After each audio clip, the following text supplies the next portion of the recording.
বন্ধুরা, তোমাদের গল্পমনি তো আবার এসে গেল। আসলে চারিদিকের পরিস্থিতিটা বড্ড খারাপ হয়ে রয়েছে, তার মাঝখানে এত সমস্যা, তার মাঝে গল্প শুনতে বোধহয় ভালোই লাগবে। আজকের গল্প লীলা মজুমদারের টাকা চুরির খেলা। নামটা গল্পের যদিও খুব প্রাসঙ্গিক, কিন্তু গল্পটা শুনে দেখো, খুব মজাই লাগবে। আসলে একটা কথা আছে না, চুরিবিদ্যা মহাবিদ্যা যদি না পড়ি ধরা, এটা বোধহয় অনেকটা ওরকম। তাহলে লীলা মজুমদারের টাকা চুরির খেলা। প্রথম যখন গনসার সঙ্গে আলাপ হলো, সে তখন সদ্য সদ্য নর্থ বেঙ্গল এক্সপ্রেস থেকে নেমেছে। চেহারাটা বেশ একটু ক্যাবলা প্যাটার্নের, হলদে বুট পরেছে, তার ফিতেই আবার দু জায়গায় গেঁট দেওয়া, খাকি হাফ প্যান্ট আর গলা বন্ধ কালো কোট। তার একটাও বোতাম নেই, গোটা তিনেক বড় বড় মরচে ধরা সেফটি পিনাটা। তার উপর মাথায় দিয়েছে সামনে বারান্দাওয়ালা হলদে কালো ডোরা কাটা টুপি। দেখে এসে আর বাঁচিনে। ছোট কাকা সঙ্গে ছিল। গনসা দাদাকে দেখে বলল, ও হে হরিচরণ, এটি আমার ভাইপো, তোমার ছোট ভাইয়ের সঙ্গে মিলবে ভালো। তাই শুনে গনসা তো রেগে কাই, অত ছোট ভাই করবেন না মশাই, আর ওই কুচো চিংড়িটার সঙ্গে মিলবো ভালো, শুনলেও হাসি পায়। ছোট কাকার মুখের রংটা কিরকম পাটকিলে মতন হয়ে গেল। ঢোক গিলে বললেন, বটে। সে বললে, আগে হ্যাঁ, অথচ সে সত্যি ওই গনসাকেই আমি ভীষণ ভক্তি করলাম। সে এক মস্ত উপাখ্যান। ছুটির দিন দুপুর বেলায় নিরিবিলি ছাদের ঘরের মেঝেতে বেশ আরাম করে উপর হয়ে শুয়ে পা দুটোকে উঁচু বাগে তুলে এত চেয়ারের পায়াতে লটকে দিব্যি করে নিজের মনে দাদার টিকিটের অ্যালবামের নতুন নতুন 5 পয়সার টিকিট সারি সারি মারছি। কারো কোনো অসুবিধা করছি না, কিছু না। এমন সময় ওরে গবারে গবা বলে বাপরে বাপ সে কি চিল্লানো। আর এরা আমায় কিনা বলে যে গোলমাল করি। সে বিকট গোলযোগ শুনে তাড়াতাড়ি টিকিট অ্যালবামটা লুকিয়ে ফেলে নিচে যেতে যাব, ভুলেই গেছি যে পা দুটো চেয়ারে লটকানো। তাড়াতাড়ি না টেনে নামাতে গিয়ে চেয়ার উল্টে গেল, তার উপরে দিদিটা হাঁদার মতন করে দুটো কাঁচের ফুলদানি রেখেছিল, সে তো গেল ভেঙে। সবচেয়ে খারাপ হলো, আমার আধ খাওয়া পেয়ারাটা ছিটকে গিয়ে ঘরের কোণে পিসিমার গঙ্গা জলের হাঁড়ির মধ্যে পড়ে গেল। এই সমস্ত ঘটনাতে আমার যে একেবারে কোনো দোষ ছিল না, এই কথা যে শুনবে সেই বলবে। অথচ এই একটা সামান্য ব্যাপার নিয়ে দাদা, দিদি, পিসিমা এমন হইচই লাগালো যেন তাদের ঘরে চোর শীত কেটেছে। বাবা পর্যন্ত আমার দিকটা বুঝলেন না, বললেন, দোষ করে আবার কথা। এরপর যখন ছোট কাকা গোলমাল শুনে দাড়ি কামাতে কামাতে এসে একটু কাষ্ঠ হাসি হেসে বলল, অনেকদিন থেকেই বলছি ও ঝুড়ি বাজা ছেলেকে বিদে কর, তা তো কেউ শুনলে না। এখন জেলখানাতেও ওকে নিতে রাজি হবে না। সময় থাকতে নারায়ণবাবুর স্কুলে দিয়ে দাও, নইলে নাকের জলে চোখের জলে এক হবে। মনে মনে বুঝলাম ছোট কাকার নতুন সাদা জুতোয় সেই যে কলম ঝাড়বার সময় 3-4 ফোঁটা কালি পড়েছিল। ছোট কাকা এখনো সে কথা ভোলেনি। দিকে বোর্ডিং এ, এদের চেয়ে খারাপ বোর্ডিং এ কেন নরকেও কেউ হতে পারে না। তাই রেগে চেঁচিয়ে হাত পা ছুঁড়ে বলতে লাগলাম, তাই দাও না, তাই দাও, তাই দাও। এদিকে নিজে যখন বায়োস্কোপ দেখে, দেরি করে ফেরে, বাবার কাছে তারা খায়, তখন বাবা বললেন, চুপ। এরই ফলে ছুটির পর যখন স্কুল খুললো, আমি গেলাম নারায়ণবাবুদের বোর্ডিং এ। বেশ জায়গা, বাড়ি থেকে ঢের ভালো। প্রথমটা সকালবেলা হালুয়া খেতে বিশ্রী লাগতো, তারপর দেখলাম ওতে খুব ভালো ঘুড়ি জোরবার আঠা হয়। এছাড়া বোর্ডিং এ আর সব ভালো। গনসাও দেখলাম ঘুরে বেড়াচ্ছে, তবে সে আমাদের ঘরে থাকে না। প্রথম দিন শুতে গিয়ে দেখি আমাদের ঘরে 6 জন ছেলে, 5 জন ছোট আর 1 জন বড়। আমাদের ঘরের বড় ছেলেটি ঠিক বড় নয়, বরং মাঝারি সাইজের বললেও চলে, কিন্তু তার তেজ তার নাম পানুদা। তার কাজ নাকি আমাদের সামলানো, আর তাই করে করে নাকি তার ঠান্ডা মেজাজ খ্যাক খ্যাক করার ফলে দিন দিন বিগড়ে যাচ্ছে। খোঁজ নিয়ে জানলাম পানুদা সেকেন্ড ক্লাসে পড়ে। নিয়ম করে ক্লাসের লাস্ট বয়ের ঠিক উপরে হয়, কিন্তু তার মন খুব ভালো, লাস্ট বয়কে খুব সাহায্য করে। আমাদের ঘরে নীলু বলল সেই সাহায্যের ফলেই নাকি লাস্ট বয় বেচারা চিরকাল লাস্টই হচ্ছে। যাই হোক, আমি এই সমস্ত কথা বিশ্বাস করিনি, কারণ আমাদের ঘরে দেখতাম তার বুদ্ধি খুব খোলে। নিজে লুকিয়ে ডিটেকটিভ বই পড়তে আর আমরা কোনো অন্যায় করলে ধরে ফেলতে তার মতন ওস্তাদ আর দুটো হয় না। এই পানুদাই যেদিন বিপদে পড়লো, আমরা তো সবাই সে এক অদ্ভুত আশ্চর্য ব্যাপার।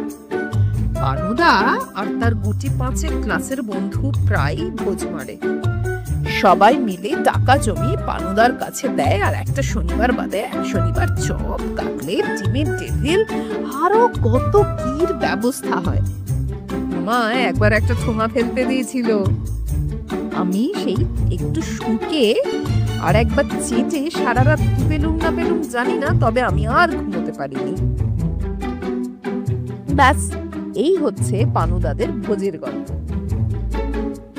তো যাই হোক, পানুদার কাছে তো পিঁপড়েটি আদায় করা দায়, তাই আমরা ছোট ছেলেরা নিজেরা একবার পয়সা জমাতে চেষ্টা করেছিলাম। সে আর এক কেলেঙ্কারি। জগা আর আজ চারানা দিল, আবার কাল বলে দেবো যে আমার চারানা, আমি পেন্সিল কিনবো। যত বলি পেন্সিল কিনবে কি রে, ও দিয়ে আমরা চপ কাটলেট খাবো রে। জগা বলে আর কি করবার জায়গা পাস নি, দে বলছি, নইলে আইসা রদ্দা কষিয়ে দেবো না, পারলে বোধহয় চারানার জায়গায় 6 আনা নেয়। এমনি করে আমাদের 3.5 আনার বেশি জমলই না, তাও জমতো না। নেহাত মন্টু জ্বর হয়ে বাড়ি চলে গেল, আর পয়সাগুলো চেয়ে নিতে ভুলে গেল। তা যাই হোক, পানুদারা এদিকে 3.5 টাকা জমিয়েছিল। রাত্রে শুনলাম পাশের খাট থেকে পানুদা বলছে 8 আনার বরফি, 8 আনার চিংড়ি মাছের কাটলেট আর 4 আনার ছাঁচি পান। শুনে শুনে আমার গা জ্বলতে লাগলো, জিভের জল গিলে গিলে পেটটা ঝাঁক হলো। পরদিনই কিন্তু পানুদা ভীষণ বিপদে পড়ল। লাইব্রেরিতে পানুদা আর সুমিতা আর কে যেন একটা ছেলে পেল্লায় আড্ডা দিচ্ছে। পানুদা চাল মেরে কি একটা কুস্তির প্যাঁচ দেখাতে গেছে, আর স্লিপ করে কাঁচের আলমারির দরজা ভেঙে চুরমার। পানুদা উঠে দাঁড়িয়ে কি একটা বলতে যাচ্ছে, এমন সময় হেডমাস্টার মশাই এসে এমনি বকুনি লাগালেন যে পানুদা চমকে গিয়ে নিজের আলজিপ টালজিপ গিলে বিষম টিসম খেয়ে যায় আর কি। হেডমাস্টার মশাই এমনি রেগে গিয়েছিলেন যে এসব কিচ্ছু না দেখে বললেন, বাঁদুড়ে ব্যবসা ছেড়ে এখন মানুষের মতন ব্যবহার শেখো, তোমাকে বেশি জরিমানা করি আজ থেকে। কিন্তু তোমার বাক্সে যা টাকা পড়ে আছে সমস্ত দিয়ে যতগুলি কাঁচ কিনে হয় দেবে, তার থেকেও অর্ধেকের বেশি খুব একটা তো হবে বলে মনে হচ্ছে না। সেদিন পানুদার মেজাজ দেখে। রাত্রে আমরা ঘরে বসে শুনলাম সিঁড়ি দিয়ে পানুদার চটির শব্দ। অন্যান্য দিনের মতন চটাচট চটাং চটাচট চটাং না হয়ে একেবারে চটাং চটাং চটাং। বুঝলাম পানুদা রেগেছে। যতটা ভেবেছিলাম তার চেয়ে দেখলাম আসলে আরো ঢের বেশি রেগেছে। ঘরে ঢুকেই পানুদা আমার আর কেষ্টার মাথা একসঙ্গে ঠুকে দিয়ে বলল, কত হাসি হাসি মুখ কেন রে পেয়ারা ছোড়ারা? আমরা তক্ষুনি গম্ভীর হয়ে গেলাম। তারপর পানুদা জগার দিকে চেয়ে বলল, ফের ফের ফোসফোস করছিস রাজকে, বলে তার কানে দিল এক ম্যাচ। হিরু বলল, ও সর্দি হয়েছে কিনা? পানুদা তার গালে ঠাস করে এক চড় কষিয়ে দিয়ে বলল, চুপ কর বেয়াদব, তোর কে মতামত চেয়েছে? তারপর সময় কাটানোর জন্য শিবুর কানের কাছে খোঁচা খোঁচা চুলগুলো নখ দিয়ে কুটকুট করে টানতে টানতে দাঁতের দাঁত ঘষে বলল, আজ তোদের কাছ থেকে যদি শব্দ শুনি সব কটাকে কুচু কাটা করে ফেলবো বলে রাখলাম। ঘরের মধ্যে একদম চুপ। পানুদা খাতে বসে পা দোলাতে লাগলো, আর বোধহয় হেডমাস্টার মশাইয়ের কথাই ভাবতে লাগলো। এমন সময় সেই কনসাটা এসে হাজির। এসেই পানুদার পিঠ থাবড়ে একগাল হেসে বললে, কিরে পেল, খিস্টিটা বেচতে গেছে বলে বুঝি উৎখানারম হাঁড়ি আর কচি ছেলের ওপর উৎপাত? রোজ বলি ওরে পেন, একা একা তো খাসনি। পানুদা গুম। কনসা বলল, তাই বলে কি টাকাগুলো সত্যি দিবি নাকি? পানুদা বলল, দেব না তো কি, তুমি আমার হয়ে দিয়ে দেবে? কনসা হেসে বলল, আরে রামু, এমন এক উপায় বাতলাতে এলুম যে তোকেও দিতে হবে না আমাকেও দিতে হবে না। আজ রাত্রে দরজা খুলে শুবি, দেখবি একটা ডাকাত এসে সব টাকা নিয়ে যাবে, পরে হয়তো ফিরে পাবি, ডাকাতটাকে খাওয়াতে হবে এই বলে রাখলাম। পানুদা হাঁ করে খানিক তাকিয়ে বলল, সে দেখা যাবে এখন। এ সময় তুমি এ ঘরে যে বড়, জানো না রুল 3? কনসা বললে, সাথে শাস্ত্রে বলে কদাচ কাহারও উপকার করিও না। মুখে পানুদা যতই তেজ দেখাক না কেন। শোবার সময় দেখলাম দরজাটা ঠিক খুলে শুলো। অন্যদিন তো পারলে জালনাও বন্ধ করে, আমাকে দিয়ে খাটের নিচে খোঁজায়, রাত্রে উঠবার দরকার হলে জগাকে আগে একবার পাঠায়। তারপর সেদিন দেখলাম হঠাৎ বেজাজ সাহস পেয়ে গেল। বালিশে মুখ মুজে একটু হেসে নিলাম। উৎসাহের ছোটে আমার অনেকক্ষণ ঘুম হয়নি। অনেক রাত্রে ঘুম ভাঙলে দেখি কে যেন টর্চের আলো ফেলছে। পানুদা ভোস ভোস করে ঘুমোচ্ছে, আর বাকিরা কেউ যদি জেগেও থাকে ভয়ের ছোটে চোখ মুজে পড়ে আছে।